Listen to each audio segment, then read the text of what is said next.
നമസ്കാരം, ജന്മഭൂമിയിലേക്ക് സ്വാഗതം. കലാശക്കൊട്ടിൽ കൊട്ടുകിട്ടി UDF LDF സ്ഥാനാർത്ഥികൾ. തിരുവനന്തപുരം ലോക്സഭാ മണ്ഡലത്തിലെ CPM സ്ഥാനാർത്ഥി പന്ന്യൻ രവീന്ദ്രനൊപ്പം പാർട്ടിയുടെ ജില്ലയിലെ ഏക മന്ത്രി GR അനിൽ പോലും എത്തിയില്ല.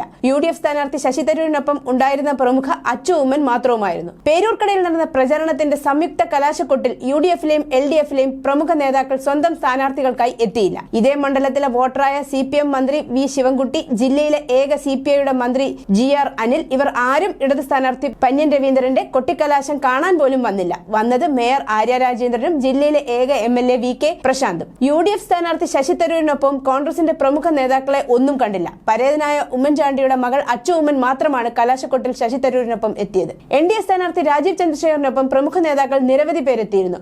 മുതിർന്ന BJP നേതാവായ മുൻ MLA O രാജഗോപാൽ, സംസ്ഥാന മുൻ പ്രസിഡന്റുമാരായ കുമ്മനം രാജശേഖരൻ, PK കൃഷ്ണദാസ്, വക്താവ് സന്ദീപ് വചസ്പതി, ജില്ലാ പ്രസിഡന്റ് VV രാജേഷ് അടക്കമുള്ള BJPയുടെ മുനിസിപ്പൽ കൌൺസിലർമാർ തുടങ്ങി നൂറുകണക്കിന് പ്രവർത്തകരാണ് കൊട്ടിക്കലാശം കൊഴിപ്പിക്കാൻ എത്തിയത്. NDA UDF സ്ഥാനാർത്ഥികൾ യഥാക്രമം രാജീവ് ചന്ദ്രശേഖറും ശശി തരൂരും. പരസ്യ പ്രചരണത്തിന്റെ സമാപനമായി ക്രെയിൻ ഉയർന്നാണ് മഴയത്തും പ്രവർത്തകരുടെ ആവേശം വാനോളം ഉയർത്തിയത്. News desk, Janmabhumi.